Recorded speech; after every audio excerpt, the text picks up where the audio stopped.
სახელითა მამისათა და ძისათა და წმინდისა სულისათა ჩვენთან არს ღმერთი. ეკლესია სახარებიდან გვახსენებდა უფლის სიტყვებს, სადაც უფალი ამბობს, მოინანიეთ, რამე თუ მოახლოებულა სასუფეველისათა. იოანე ნათლისმცემელი როცა გამოჩნდა, ასე დაიწყო ქადაგება. მან ვიზ დიდიც არ დაბადებულა და განკაცებული ღმერთიც ასე ქადაგებს, ასე იწყებს ქადაგებას. რამდენი ღვაწლი სჭირდება ადამიანის გადარჩენას და რამდენი შრომა, მაგრამ მთავარი მაინც ეს არის მონანიება, იმიტომ რომ ადამიანი უძლურია, არ ღვევს ღვთის ცნებებს, არადა ცნებების შესრულების გარეშე ცხონება შეუძლებელია. საფეხურების გარეშე ვერავა ადამიანი მაღალ სართულებზე, შეუძლებელია ეს, ვერ აფრინდება. ასევე ვერ შევა სასუფეველში ადამიანი თუ არ ექნა ცნებები, თავის ცხოვრებაში თუ არ იყო ღვთის ცნებები. მაგრამ ვარღვევთ და ამ დარღვეულს სინანული სჭირდება. და თვით ამაზე ამბობს უფალი. ნეტარებებში წერია, რომ უფალი ამბობს, რომ ნეტარიყვნენ გლოვარენი გულითაო, რამე თუ მათია სასუფეველიცათაო.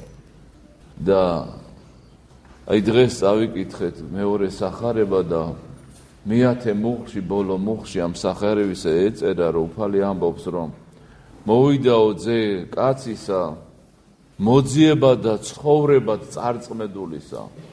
ესე იგი უფალი ამისთვის მოვიდა, რომ წარწმედული ადამიანი მოიპოვოს, მოიძიოს და აცხონოს. ვინ არიან ეს წარწმედული ადამიანები? ვის მოსაძებნად მოვიდა უფალი? იუდასი, რომელიც მას თან დაყვებოდა, მის მოძღვრებას უსმენდა, მის სასწაულებს ხედავდა, მაგრამ 30 ვერცხლად გაყიდა უფალი. მიუხედავად ყველაფრისა, 30 ვერცხლად გაყიდა უფალი. ანუ ვერცხლში გაცვალა უფალი. როგორც ჩვენ ცოდვაში ვცვლით ხოლმე უფალს. მანაც ცოდვაში გაცვალა უფალი. ფული აირჩია, ვერცხლი აირჩია, უფალო შეგვიწყალე. და კი არ მოინანია, იმედი დაკარგა უფლისა, სასწარკვეთილებას ჩავალ. გადარჩა იუდა, მიუხედავად რომ უფლის სიახლოვეს ტრიალებდა და 12 მოციქულიდან ერთ-ერთი იყო. არ გადარჩა, იმიტომ რომ არ მოინანია. ფარისეველი, მწიგნობარი, ძველი აღთის თვისახურნი გადარჩნენ, პედანტურად იცავდნენ ყველაფერს, ზედმიწევნით. სახალხოდ ლოცულობდნენ, სახალხოდ მოწყალებას აღასრულებდნენ. ყველა დეტალს მიყვებოდნენ ღვთისმსახურებისა, გარეგნულად. ის კი არა, შაბათი მაშინ ძველ აღთქმაში უქმე დღე იყო და ცხვირსახოდსაც კი არ ატარებდნენ.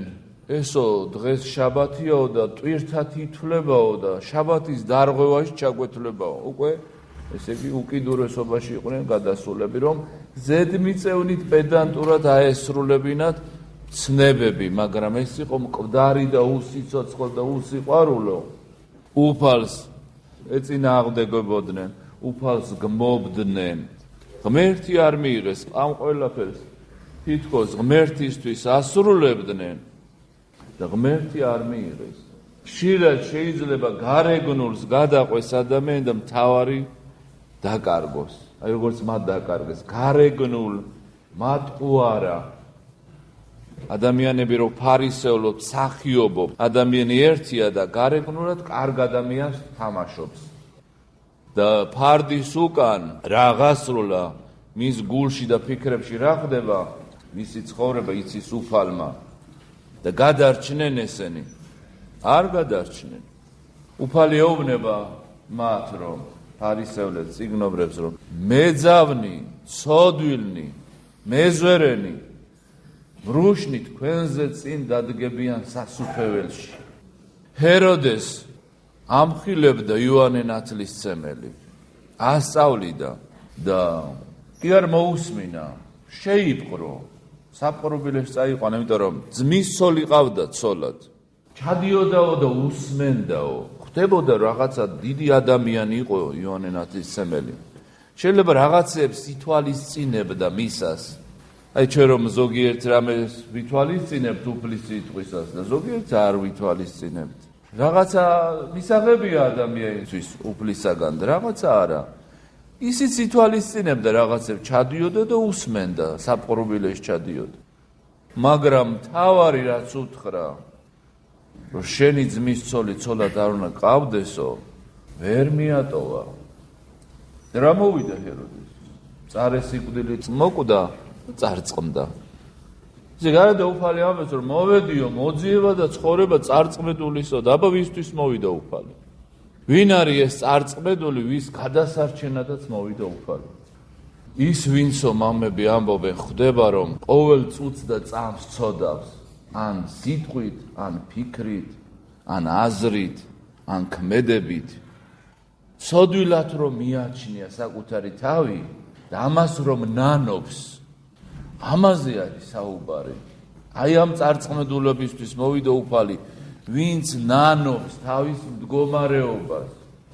თორე ისინი, ვინც არ ნანობდნენ, თავის საქმეების იმედი ქონდა და თავისი ღვთისმსახურების იმედი ქონდა, ეგრეთ წოდებული ღვთისმსახურებისა, გარეგნული ღვთისმსახურების, აი როგორც მეზვერი და ფარისევლის კვირაში როა წინ დადგა და ტრაბახობდა თავისი კეთილი საქმეებით და მეზვერე იდგა და გოდებდა, თავს მაღლაც კი ვერ წევდა უფლის წინაშე.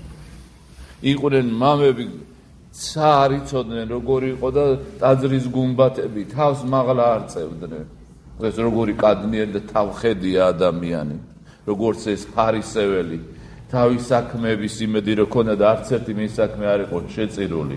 მონანული, განმართლებული გავიდა. ეს ფარისეველი არა. სინანულია მთავარი და საკუთარი თავის დანახვა. ერთხელ და ორჯერ კი არ უნდა მოინანიოს, მთელი ცხოვრება უნდა ამბობდეს ყოველდღე, უფალო, წარწყვდები ჩემი ცოდვების გამო, ჩემი სიტყვის, საქმის, ფიქრის გამო. შემიწყალე უფალო და გადამარჩინე. ძნელია ამის თქმა, რომ ყოველდღე შეღაღადოს უფალს ადამიანმა და უთხრას, წარწყვდები უფალო. არ მოინანიეს და დაისაჯა. ვიმეორებ ჰეროდეც, ფარისევლებიც, იუდაც, იერუსალიმიც დაისაჯა. მთელი ბეთსაიდაც დაისაჯა და სხვა ქალაქ კაპერნაუმიც დაისაჯა. ტაძარიც კი დაენგრა და გადახნეს ის ადგილი. არ შეიწირა უფალმა მათი არაფერი, ვინც არ ინანიებდა. ვისაც თავისთავი რამე ეგონა. წარწყმედულის მოსაძიებლად მოვედიოდა და თავისთავ წარწყმედულებში არ თვლიდნენ. კარგი ადამიანები ვართო და მათმა სიკარგე არ გადაარჩინა და მეზვერენი და მრუშნი ავაზაკები სინანულმა გადაარჩინა. ჯვარზე რო იყო ავაზაკი მოინანია. დღეს არავის არ უნდა მონანიება, კარგი გონია თავისთავი.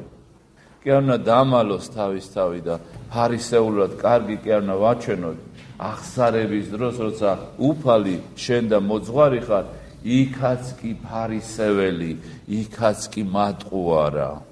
იქაც კი მალავს თავის სისუსტეებს და სადაც უნდა მგდელმა წაიკითხოს, რომელიც ლოცვად შეუნდობს, იმიტომ რომ წერია, ვისაც თქვენ მიუტევთ, მიეტევებაო, ვისაც თქვენ შეკრავთ, შეიკრება, გახსნით, გაიხსნება, ცოდვათა გახსნა უნდა მიიღოს მიტევა, იქაც კი ადამიანი ფარისევლობს, კარგ ადამიანს თამაშობს. თითქმის არ გამიგონია, რომ თქვას ადამიანმა, რომ ჩემი ბრალია, შემინდეთ, მე ვარ ცოდვილი, სულ სხვა საბრალებს, სულ სხვა ადამიანშავს. თვითონ არ ნანობს და უფალი ასეთების არ მოვიდა, ვინც არწმედულად თვლის თავს, თავისი სიტყვით თუ საქმის გამო, მათთვის მოვედიო, მოძიებათო და ცხოვრნებათო. აი ამაში არის აქ. აი ზაქეს კვირა უკვე დიდი მარხვა გვიახლოვდება. გაიგო რომ უფალი მოდიოდა და ისე დაინტერესა რომ ბევრი ხალხი იყო, ყველას უნდოდა უფალი ენახა. მისი სასწაულების შესახებ გაგონილი ჰქონდათ. მისი სიტყვის ძალა იცოდნენ, მისი ღვთაებრივ სახეზე მოუთხრობდნენ ერთმანეთს. ეს დაბალი იყო. ვინ ზიარს და ვერ უძრო ხილვათო და პატარა ბავშვივით გაიქცა და ხეზე ავიდა რომ უფალი დაენახა მას მარტო დანახვა უნდა უფლისა და მოუახლოვდა უფალი შეხედა ზაქეს სახელით მიმართა და შენ სახლში წამოვალო ისეც უთხრა აი სხვებს მაგალითად მეძავი რომ ცრემლით უფალს ფეხს ბანდა ცოდვების მოტევება უნდა და ზოგს აი სისხლძინარე ქალი შეეხო და განკურნება უნდა და ზოგს მის სიტყვის მოსმენა უნდა და ამას მარტო დანახვა უნდა და აი ამ სურვილის გამოც კი რომ მას აი ცირედი ინტერესი გამოხატა უფლისადმი დღეს ადამიანს არ აინტერესებს იესო ქრისტე გაგებული აქვს ყურმოყრით იესო ქრისტეს გაცნობა არ უნდა ადამიანს მისი სახელის ხსენება არ უნდა ყოველდღე ვახსენოს იესო ქრისტე რამდენ სახელს ვახსენებთ არ გაიცნობს უფალს და მას უნდა დანახვა მისი მზერა შეხვდა უფლის ზერას და იცნო უფალმა და სახლში შევიდა და მეზვერემ რომელიც აი მეზვერების ზაგდათ იმიტომ რომ დიდ გადასახადებს ახდევინებდა ხალხს და ამით დიდრდებოდნენ ხალხის გაჭირვებით დიდრდებოდნენ რა გააკეთა სად ჩანს რომ მოინანია და გადარჩა საქმეში ეგრევე ყველა იტყვის ცოდვილი ვარ მაპატიებ რის გამო ცოდვილი იყო მას განუდგა ზოგი ნაყოფთა ჩემც აი მივცე გლახაკთა და უკვე თუ ვინმე სილი დავდე მივაგო 4 წილო თუ ვინმე წავართვიო 4 წილად დაუბრუნებო გლახაკებს მივცემო აი ეს არის საქმე რომ ადამიანმა უგუნურად კი არ უნდა აღიაროს ცოდვილი ვარო ცხოვრების წესი უნდა შეცვალოს თორე უფალი ეუბნება გველებს ადარებს ესეთ ადამიანებს იქედნეთ ნაშობო ვინ შეგაგონათ რომ იმ რისხვას გადაურჩეთ რომელიც მოსალოდნელია თუ ადამიანი არ ცვლის ცხოვრებას გველს ადარებს უფალი ეს იქედნე გველის ბევრი სახეობა და ისეთი სახეობა დედის წიაღს გამოსჭამს და ისე იბადება დედა კვდება და ისინი იბადებიან აი ესეთი უკიდურეს შედარებას აკეთებს ეს ადამიანი ესე იგი უფალი ამბობს რომ მოვიდა ძე კაცისა მოძიება და ცხოვრება წარწყმედულისა და ამ წარწყმედულში უნდა ჩათვალოს თავის თავი და მოინანიოს რამდენ რამეს ვაკეთებთ გადასარჩენად მაგრამ უფალი უპირატესად ამას ამბობს მოინანიეთ და აღარ გაიმეოროს ადამიანმა შეეცადოს მაინც რომ არ გაიმეოროს აი ეს არის მთავარი და აი ზაქემ მზერა იგრძნო მეთქი უფლისა და მის გულში უფალი შევიდა რამდენმა თქვენთაგანმა უფლის მზერა იგრძენით არა ბუკვალური გაგებით უფალი რო არ გეგრძნოთ რო არ შეგხებოდათ აქ არ იქნებოდით პატარა ინტერესი გამოხატეთ ალბათ ეს უფალმა იცის უფალი არათუ მარტო დაინახეთ და გაიგეთ და რაღაცა მოიძიეთ თვითონ უფალი თუ ერთ ნაბიჯს გადადგავს ორს გადმოდგავს შენსკენ შეგეხება აუცილებლად თავის თავს გაგიცხადებს გაგრძნობინებს და რამდენს უთქვია იმ ნეტარ წუთებს როგორ მისწირის როცა იგრძნეს უფალის არსებობა როცა უფალმა მისი გული შეატოვდა როგორც აი მეზვერეს ზაქეს მზერა შეიძლება ხატიდან იგრძნო უფლის მზერა და თავი დახარო და შეგწყვეს ვერ შეხედო უფლის სახეს როცა აღმოაჩენ რომ წარწმედული ხარ ამიტომ ამბობს ნეტარიყვნენ გლოვარენი გულით არამე თუ მათი არ სასწრაფოა გულში უნდა იგლოვდეს და ყოველდღე ამბობდეს წარწმედულიო უფალი იმიტომ რომ შენ სიტყვას დაუპირისპირდი რამდენჯერ ფეხი დავადგი შენ სიტყვას წინააღმდეგობაში მოვედი შენთან მტრობა არის უფლისა როცა უფალი ერთს ამბობს და შენ მეორეს აკეთებ როცა უარყოფ უფლისას არ მოგწონს და არ გაინტერესებს ლოცვა და მარხვაზე ამბობს უფალი არავინ არ ლოცულობს არავინ არ მარხულობთ სიწმინდე სიმართლის სიკეთის ცხოვრებას გვიბრძანებს უფალი ჩვენ უწმინდურად უსამართლოდ უკეთურად ცხოვრობ აი ამაში არის საქმე რომ ადამიანმა წარწმედულად უნდა მიიჩნიოს თავი და მართლა და კარგ ადამიანად კი არა. ღვთაებრივი პავლეს სიტყვები სულ მახსენდება და გახსენებთ თქვენ. ქრისტე მოვიდა ცოდვილთათვის, რომელთაგან პირველი მე ვარო, მოციქული, რომელიც მესამე-მამდე ამაღლდა და რომელიც მოციქულთა თავი გახდა. ყველაზე პირველი ცოდვილი ვარო და აქ ხალხს რაღაცა გონია თავისთავი. წარწმედულთა მოსაძებად მოვედიო და არც იუდა, არც ფარისევლები, არც ჰეროდე წარწმედულად არ თვლიდნენ თავს. კარგებად თვლიდნენ, კარგები ვართ, ღვთისმსახურები ვართო. და ისინი არ გადარჩნენ. მეზავეებიო, მეზვერეები თქვენზე წინ დადგებიან, იმიტომ რომ მოინანიეს მათ. აი ამაში არის საქმე. მოინანიეთ, რამე თუ მოახლოებულ არ სასუფეველცად, ამას ამბობს უფალი. ერთი პატარა ინტერესი, სურვილი გამოხატდა უფალი წამოვადგენს. აი არ შემიძლია დღეს მრავალწმინდათა შორის იხსენება საბა სერბელი, სერბეთის პირველი მთავარეპისკოპოსი, მე-12-მე-13 საუკუნეში მოღვაწეობდა ეს დიდი სიწმინდე და სულ ახლახანს ვიყავით სერბეთში და მე ვნახე მისი ღვაწლი, რაც შეიძლებოდა ნახოს ადამიანმა სერბეთის სხვადასხვა მიწებზე ვიყავით და ყველგან მისი ხელი ატყვია, ყველგან. მესამე შვილი იყო თავის დედისა და მამისა. ფაქტიურად მისი მამა სტეფანე დამაარსებელია ესე იგი სერბეთის სახელმწიფოებრიობისა და წმინდა საბა კიდევ სერბეთის ეკლესიის თავია და დამაარსებელი, ასე ვთქვათ. მესამე შვილი იყო და მონასტერში გაიპარა, ერთ ბერს მოусმინა, სულ აინტერესებდა საფრთხო და მან მოუთხრა ათონის თაზე და იქ მოღვაწე ბერები როგორ იხწვიან სულისხსნისა და გადარჩენისთვის და გაიპარა მონასტერში. წმინდა პანტელეიმონის სლაურ მონასტერში მივიდა და იქ დაემკვიდრა. მამამ რო გაიგო, ჯარი გაგზავნა და უთხრა, ან მომეცით ჩემი შვილი, ან აგაოხრებთო. და საბა დავთანხმდა, კარგიო, წამოვალდო, არ უნდოდა ბერებს შფოთი და განსაცდელი ქონიყო და იმ ღამეს ფარულად აღიკვეცა.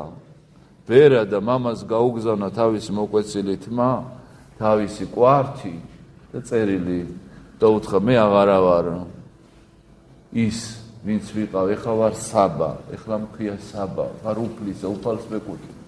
რას იზავდნენ, დაუხარეს თავი უფალს. სამეფო ბისონი გაიხადა და ბერის შავი ჯვალო ჩაიცვა. და ისეთი ღვაწლი ჰქონდა საოცარი, ყველა მონასტრებს პატრონობდა, ღარიბებს აპურებდა, მთებში, ღრეებში, კლდეებში, ცისფრინველები შეფენილი იყვნენ ბერები და აქ ჰქონდა ნუგეშად პურსაცხობინებდა, თავის ფეხით მიქონდა, ასაზრდოებდა. ხილანდარის მონასტერი დაარსა სერბებისათვის. მამამისიც იქ წავიდა, მერე თავის შვილი დატოვა და მამაც წავიდა და ისეთ სიწმინდეს მიაღწია სტეფანემ, რომელსაც სვიმონი დაერქვა და მრავალი სიკეთე აღასრულეს იმდენად, რომ აი ერთხელ გამოელიათ, მეფეებსაც კი გამოელიათ ქონება და ღვთისმშობელი გამოეცხა და უთხრა, უსაზღროდ გასცემენ. ორი ადგილი მიანიშნა, წადითო იქ ნახეთო და საგანძურია და გამოიყენეთ როგორც გინდოთ. წავიდნენ და არაფერი თავის არ გამოუყენეთ, სულ ხალხს, სულ ეკლესია მონასტრებს დაახარჯეს. და რო გარდაიცვალა მისი მამა სტეფანე, სიმონი დაარქვეს ბერობაში, მირონი დასდინდა მის სხეულს, შვილი რო უკბებდა სულებიდან მირონი გამოდიოდა და უამრავი ხალხი იკურნებოდა. მერე ის მთავარეპისკოპოსად დაადგინეს სერბეთისა და რომ მოდიოდა, გულიწყდებოდა ათონის თასს და ბერობას ტოვებოდა, ღვთისმშობელი გამოეცხა და ნუ გეშინიო, ჩემ ძესთან მეოხად მეგეგულებოდეო, ნუ გეშინიო, ღვთისმშობელი ეცხადებოდა. და ჩამოვიდა და ესე იგი მისი ცოცხლაში 3 მეფის კურთხევა მოუხდა. გარდაიცვალნენ წინამორბედ და 3 მეფე აკურთხა. და წარუშლელი კვალი დატოვა მთელ სერბეთზე, მონტენეგროზე, ჩერნოგორიას ეძახიან. აშენებდა ეკლესიას და მონასტერს, მოაქცევდა ხალხს, აკურთხებდა მდელთა და დიაკვნებს. ათონის თაზე განუსასწრელი ღვაწლი აღასრულა ასევე სერბეთში, მერე გადადგა მთავარეპისკოპოსად არსენი დაადგინა და თვითონ წავიდა და სხვადასხვა სახელმწიფოებს სიწმინდეებს მოილოცავდა და ბულგარეთში გარდაიცვალა. და ბულგარეთის მეფეს ჰქონდა გადაწყვეტი, რომ მისი სხეული დაებრუნებინა სამშობლოში და იმდენი სასწაული ხდებოდა მის სხეულთან, რომ ბულგარელები გაბრაზდნენ მეფეზე. არა, აღარ დააბრუნო. ესე დიდ სიწმინდეო, როგორ შეიძლება ჩვენი ქვეყნიდან წავიდესო? ამდენი საკვირველება და სასწაული ხდებაო, ამდენი კურნება, ეშმაკეული განიკურნებოდნენ და უძლური სხეულით და სულით. აი ესეთი დიდი იყო წმინდა საბა, თავისი მოღვაწეობით, უფლისწულობა დააგდო და ღმერთ შეუდგა და უფალმა თავისი მადიდებელი განადიდა. მე ვერ მოუყვები იმ ღვაწს, რაც მას ჰქონდა, ვერ დაეტევა ერთ ქადაგებაში. აი ზოგი ადამიანი რამხელა დიდ სიწმინდეს აღასრულებს და ზოგი რამხელა დიდ ბოროტებას აღასრულებს. ერთნი საკუთარ თავზე ცოდვებსა და ეშმაკებს მოიწოვენ, მეორენი ანგელოზებსა და მადლს. აი რომლები ვარ, სად ვდგევარ? წმინდა საბას გზას მივდევთ, რომელიც ქრისტეს გზას დადიოდა თუ აი ფარისევლები, ისაიმ ჰეროდესი და იუდასი, რომელიც გაყიდა უფალი. ერთი უბადრუკი წუთი სოფელი აქვს ადამიანს იმისთვის, რომ ცხონდეს, რამდენმა წააგო თავის თავი, რამდენი მოტყუდა, ამ ქვეყნის სიტყვებას ჩაეჭიდა და მარადიული კი დაკარგა. უფლისწულება და გვირგვინი არაფრად მიიჩნია. შავი ჯვალო აერჩია და უფალმა განადიდა. აღამაღლა მზესავით წყინავს მთელ სერბეთში და მთელ სოფლიოში. უნგრეთის მეფე წარმართი იყო და ომი გამოუცხადა სერბეთს და მოლაპარაკებაზე გაგზავნეს. ომით ჩააწყო და მეფე გააქრისტიანა. ისეთი დიდი იყო. და ჩვენ რო ვიყავით, ესე იგი სერბეთის პატრიარქმა სამღვდელოებას მათ შორის მეც მისი ხელდრთვით არის, ესე იგი ხატი გვისახსოვრა პატრიარქ პორფირეს მიერ ნაჩუქარი ხატი ამბრძანდება აქა და თქვენ გეძლევათ საშუალება, რომ ამ ხატს ემთხვიოთ და სული უნიგოშოს და შეევედრეთ, რომ მისი მეოხებით უფალმა სული სიწმინდე მოგვცეს და ხორცის სიმართლე, რომ მან გადაარჩინოს მისმა ლოცვამ გადაარჩინოს საქართველოს ეკლესია და ყოველი მტენი და ბრძოლი ჩვენი დაეცნენ და განგვერიდონ და ყველა წარწმენდული იყოს მონანული და გადარჩეს ამინ.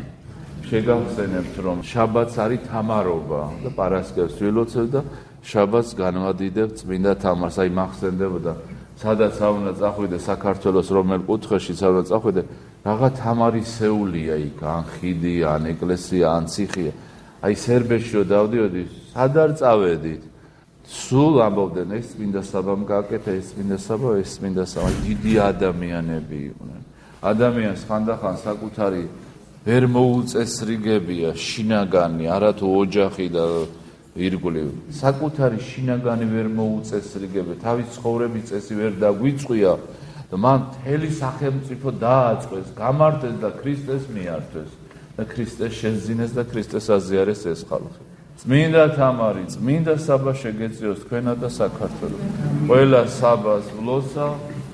საბას ვლოცავ და მას წმინდა საბას მიემგონა სიწმინდეში. მე აი ამ ხატით გლოცავთ, ღმერთმა დაალოცოს სერბი ხალხი და ღმერთმა დაალოცოს ქართველი ხალხი და ყველა ერი წარმომადგენელი და ყველა ერი დაალოცოს, ვინც ქრისტეს ეზიარა, ვინც ქრისტეს თავი მოუხარა და ქრისტეს მიაკუთვნა თავი და ვინც არა მისი ლოცვით ქრისტეს ეზიარონ და ქრისტეს შვილები გახდნენ. წმინდა საბამ დაგლოცოთ თქვენა და სრულიად საქართველო, საქრისტიანო, ამინ. შეევედრეთ, ილოცეთ და ის შეგეწევათ.